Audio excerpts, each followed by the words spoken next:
இந்த channel and இந்த மாதிரி என்ன நம்ம பார்க்க போறோம்னா, இப்ப வாழ்க்கை முறை வாழ்க்கை முறை எப்படி கட்டமைச்சிருக்காங்க, அண்டு இதை எப்படி மக்கள் மாட்டிட்டு இருக்காங்க, எப்படி இதில் மாட்டி வாழ்ந்துட்டு இருக்காங்க அப்படின்றத பற்றி தான் நம்ம ஃபுல்லாக பார்க்க போகிறோம் இந்த சேனலில். ஒரு ஒரு டாப்பிக் எடுத்து ஃபுல்லாக எலாபரேட் பண்ணி எக்ஸ்பிளைன் பண்ணலாம்னு சொல்லிட்டு இருக்கேன். இது டக்குன்னு பார்க்க சொல்ல ஒரு ஒருத்தருக்கு புரியாது, இவன் என்ன சொல்ல வரான் அப்படின்னு சொல்லிட்டு. ஆனால் நீங்கள் ஒரு நல்லா உண்மையாக உணர்ந்து இருந்தீங்கன்னா உங்களுக்கு புரியும். எதுக்காண்டி நம்ம ஓடிட்டுருக்கோம், எதுக்காக பணம் வந்து எல்லாமே ஆட்டி படைக்குது, யார் வந்து இதை பண்ணது, இந்த கட்டமைப்பை யார் உருவாக்குனது, அதை சொல்லிட்டு எனக்கு ஒரு கேள்வி எழுந்தது. அந்த கேள்வியை நோக்கி நான் ஓடினேன். எனக்கு தேவையான விடைகள், ஆன்சர்ஸ் எல்லாமே எனக்கு கிடைச்சிது. அந்த ஆன்சர் கிடைக்கும்போது எனக்கு தோணுச்சு, இதே மாதிரி எத்தனை பேர் இருக்காங்கன்னு தெரியல, அவங்களுக்கும் நம்ம சொல்லலாம்ல அப்படின்னு சொல்லிட்டு எனக்கு தோணுச்சு. அதனால தான் இப்போ நான் இதை ஆரம்பித்து எனக்கு சொல்லலாம்னு சொல்லி தோணுச்சு. அதனால் நான் வந்து இந்த சேனலை ஓப்பன் பண்ணி எல்லாருக்கும் சொல்லலாம்னு சொல்லிட்டு நினச்சேன். சொல்லலாம்னு சொல்கிறீங்க, என்ன சொல்ல போகிறேன் அப்படின்னு சொல்லிட்டு நீங்கள் கேட்கலாம். என்ன சொல்ல போகிறேன்னா வந்து, இந்த சிஸ்டம், இந்த கட்டமைப்பு இருக்குல்ல, இப்போ நீங்கள் போனீங்க, ஒரு உங்களுக்கு ஒரு பொருள் தேவை. தேவை தேவைக்கும் ஆசைக்கும் நிறைய வித்தியாசம் இருக்குது. அது உங்களுக்கு புரியல. தேவைன்றது உண்ண உணவு, உடை, இருப்பிடம், அப்புறம் ஒரு நல்ல ட்ரெஸ், இந்த மாதிரி இதெல்லாம் தேவை. தேவைக்கு அடுத்து வர்றது எல்லாமே ஆசை. இங்கே இருக்க மக்கள் நிறைய பேருக்கு வந்து தேவையை விட ஆசை தான் அதிகமாக இருக்குது. அதை வந்து இங்கே இருக்க யாரும் புரிஞ்சுக்கல. அந்த ஆசை ஆசைக்காக தான் இந்த உலகமே இயங்கிட்டு இருக்கு. ஒரு ஒருத்தருக்கும் ஒரு ஒரு ஆசை இருக்கும்.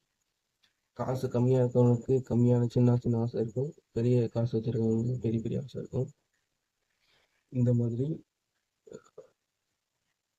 இது சொன்னல, இது உங்களுக்கு ஆசை வந்துச்சுன்னா அதை அப்படியே அடைஞ்சிட முடியுமா? அது இல்லை, அது கஷ்டம். அதுக்கு நீங்கள் பணன்ற ஒரு டூல் தேவை உங்களுக்கு. அந்த பணத்தை வச்சு தான் உங்களால் உங்களோட ஆசையை நிறைவேற்ற முடியும், இல்லை உங்களுக்கு பிடிச்ச பொருளை வாங்க முடியும். ஓகேவா? அது அதுக்குன்னு ஒரு கட்டமைப்பு இருக்குது. உங்களுக்கு வந்து யாராவது சும்மா வந்து ஒரு பணம் ஒரு ரூபா தருவாங்க? தரமாட்டாங்க. அதுக்கு நீங்கள் எங்கன்னா வேலைக்கு போகணும். உங்களோட டைமை கொடுத்து அதை பணத்தை மாற்றணும். இப்போ நீங்கள் ஒரு கம்பெனியில் வேலை செய்கிறீங்க, உங்களோட டைமை உங்களுக்கு கொடுக்குறீங்க. உங்களோட டைமை கொடுத்துட்டு அந்த டைமுக்கு ஈக்குவலான பணத்தை நீங்கள் வாங்கிக்கிறீங்க.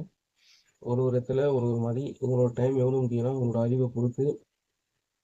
ஒரு ஹவுஸ் கீப்பிங் வேலை செய்கிறவரும் அவரோட டைமை கொடுக்குறாரு. ஒரு மேனேஜர் லெவல், எம்டி லெவல் இருக்கிறவரும் அவரோட டைமை கொடுத்துருக்காரு. ஆனால் பணம் மாறும். எப்படின்னா வந்து அவரோட அறிவுக்கு ஏற்ற மாதிரி அந்த பணம் மாறும்.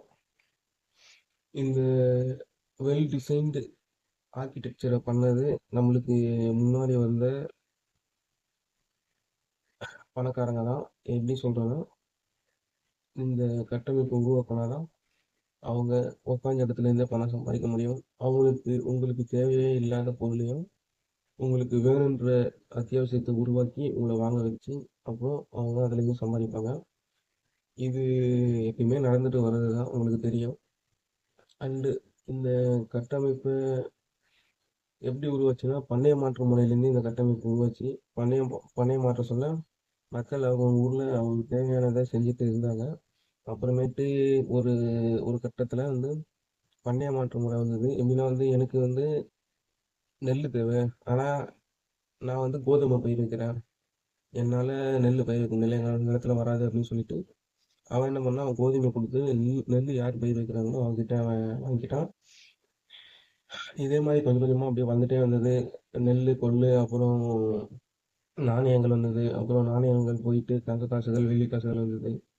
அதுக்கப்புறமேட்டு ரூபாய் நோட்டுகள் வந்தது. இப்பயும் ரூபாய் நோட்டுகள் தான் இருக்குது. ரூபாய் நோட்டில் பரிமாணம் அடைஞ்சு வந்திருக்கு. அப்போ இருக்க ரூபாய் நோட்டை கலர் நோட்டை வச்சு விற்பாங்க. அது ஒரு இஷ்யூவாக போகுது. அதெல்லாம் இப்போது சால்வ் பண்ணி ரூபாய் நோட்டுகள் வந்துருக்குது. இன்னும் எதை சொல்லலாம்? இப்போதைக்கு உங்களுக்கு இது வரைக்கும் புரிஞ்சிருக்கும், தெரிஞ்சுக்கோங்க. இனிமேட்டு இதில் யூஸ் ஆகிற ஃபினான்ஸ் பற்றி பார்ப்போம். இது மொத்தமே வந்து பணத்தினால தான் கட்டமைப்பு இயங்கிட்டு இருக்கு. அந்த பணம் எப்படி இதுக்குள்ளே சர்க்குலேஷன் ஆகுது, எப்படி அது உங்ககிட்ட இருந்து மற்றவங்க கிட்ட, மற்றவங்க கிட்ட இருந்து மற்றவங்க கிட்ட போகுதுன்னு சொல்லிட்டு நம்ம எல்லாமே பார்க்கலாம்.